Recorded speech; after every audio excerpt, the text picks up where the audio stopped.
tambangan itu. Wah, cakupannya berarti luas juga ya. Iya, lumayan. Nah, mungkin teman-teman di rumah ini, kalian pasti bertanya-tanya kan, apa sih bedanya IRT sama damkar di luaran kan? Sama juga kan, damkar juga ngerespon kalau ada kebakaran, ada ular mungkin, ada kucing kejebak, atau mungkin juga bisa penanganan ular sama biaya juga ya di IRT kalau di tambang itu. Coba sedikit jelasin nih Mas, biar punya gambaran nih teman-teman ini. Ya, IRT dan damkar di luar sana itu nggak beda jauh ya.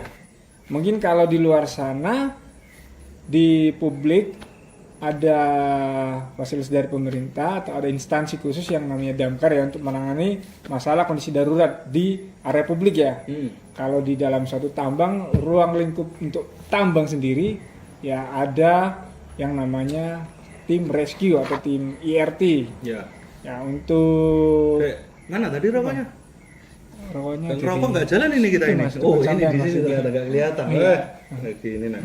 Ayo silakan dilanjut lagi. Jadi untuk kemampuannya sendiri itu mencakup mengenai fire fighting, karena namanya tim IRT kan penanganan kondisi darurat. Kondisi darurat itu seperti apa aja sih? Contohnya kan kebakaran nih. Nah, jadi tim IRT sendiri itu harus memiliki kemampuan untuk menangani suatu kebakaran. Ya mirip-mirip damkar lah gitu kalau di luar sana ya. Kurang lebih seperti itu. Dan tadi pertanyaannya menangani kayak masalah binatang liar ya, ada ular berbisa kan gitu, misalnya beruang juga pun gitu, iya. Yaitu satu kondisi di mana bisa menghasilkan suatu ancaman ya, baik itu peralatan di perusahaan sendiri ataupun manusianya ya. Jadi itu juga kondisi darurat yang harus kita tangani, cuman penanganannya beda seperti itu.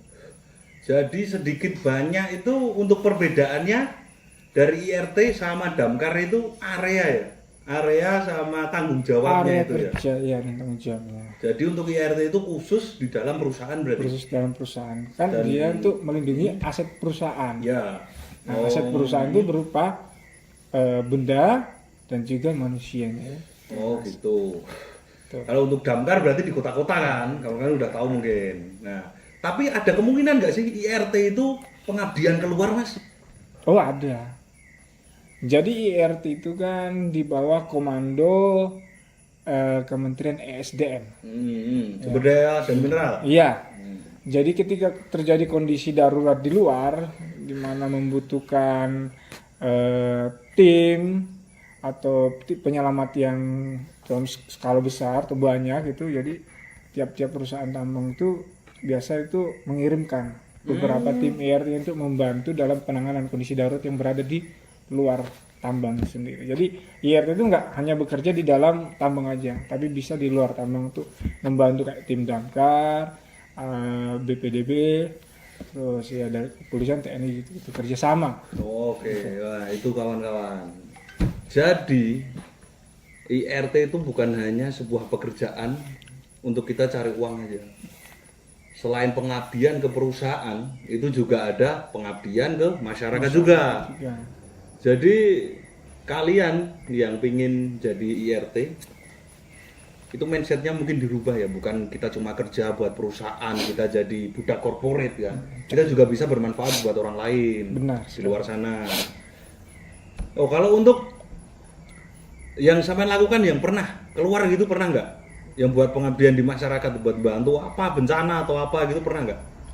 Pernah beberapa kali. Jadi pengabdian ke masyarakat ini bukan hanya kita penanganan pas ada kondisi darurat ya, tapi juga kita berbagi ilmu mengedukasi masyarakat di sekitar area tambang. Ya.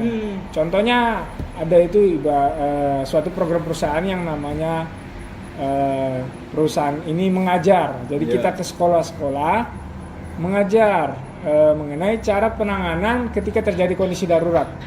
Apa aja yang harus dilakukan dan bagaimana cara pencegahannya, seperti itu. Oh, jadi ada program kalau di perusahaan ini kayak CSR gitu yang bermanfaat buat desa-desa atau masyarakat di sekitar tambang juga ya? Betul sekali. Oke, kalau gitu. Jadi mungkin teman-teman udah dapat gambaran ya yang dijelaskan dari Mas Gio tadi, dari narasumber kita itu. Selanjutnya mungkin kita membahas yang agak detail sedikit lah. Agak detail. Jadi tadi udah dijelasin juga untuk IRT itu di bawah dari Departemen SHE. Nah, ya. SHE kalau kawan-kawan nggak tahu SHE mungkin yang bekerja di luar tambang ya, anggap aja safety itu nah. Orang-orang yang menurut beberapa orang oknum itu jadi musuh semua orang. Nah, jadi kita polisi tambang lah ya, polisi tambang. Kita harus mengubah mindset bahwa sebenarnya safety itu bukannya memperlambat pekerjaan, tapi step kita agar kita bekerja aman dan kita dapat selamat dalam pekerjaan itu. Jadi dalam bekerja itu jangan cuma intinya langsung kita tujuan pekerjaan kita, tapi kita harus benar dalam stepnya agar kita tetap selamat dan sehat seperti itu. Selanjutnya untuk aktivitasnya mas, aktivitas di lingkungan tambang ya. Kita kan tadi sampai sudah jelasin terkait dengan background sama gambaran umum tambang. Nah untuk area Mas Geo sendiri nih, yang di area tambang itu cakupannya itu sepanjang atau seluas apa sih mas? Dan berapa tim yang di situ ditempatkan itu? Jadi kalau untuk di perusahaan saya sendiri ya, untuk area cakupan kita kurang lebih itu ada sekitar 30 km persegi ya. 30 km persegi itu ya.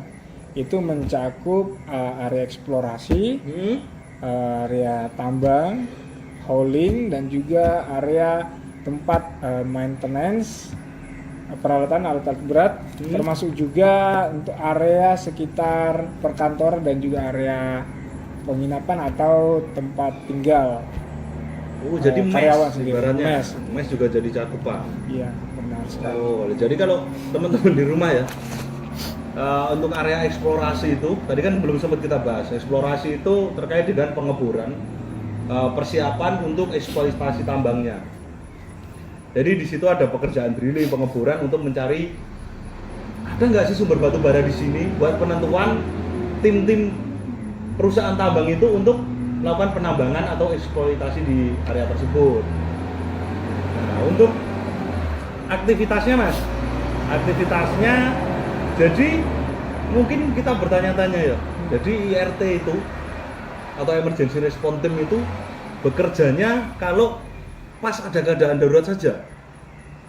Nah, mindset orang-orang kan biasanya seperti itu, tapi coba kita jelaskan ke narasumber kita ya, kita minta bantu penjelasannya, apakah pekerjaannya cuma itu aja atau seperti apa, ada yang lain gitu.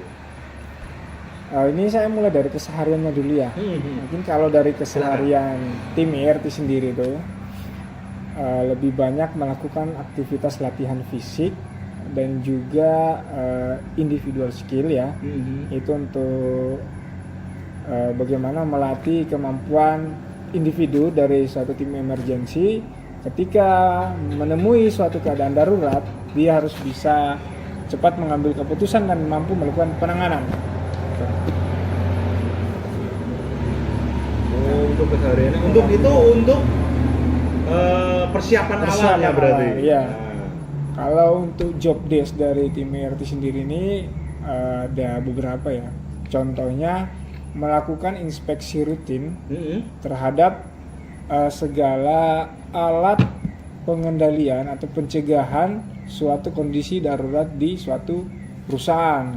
Misalnya dalam suatu gedung itu terdapat alat pengendali keadaan darurat, itu seperti alat pengendali ketika terjadinya kebakaran ya. Ini ya kayak seperti apa kan, hidran ya seperti itu, pengecekan fire alarm. Kemudian ya inspeksi areanya, di mana ada nggak sih kondisi-kondisi tertentu yang bisa menyebabkan terjadinya keadaan darurat ini. Contohnya apa, instalasi kabel yang semrawut kan, penataannya itu juga termasuk sih. Oh, jadi kita agak kebuka ini mindsetnya ini.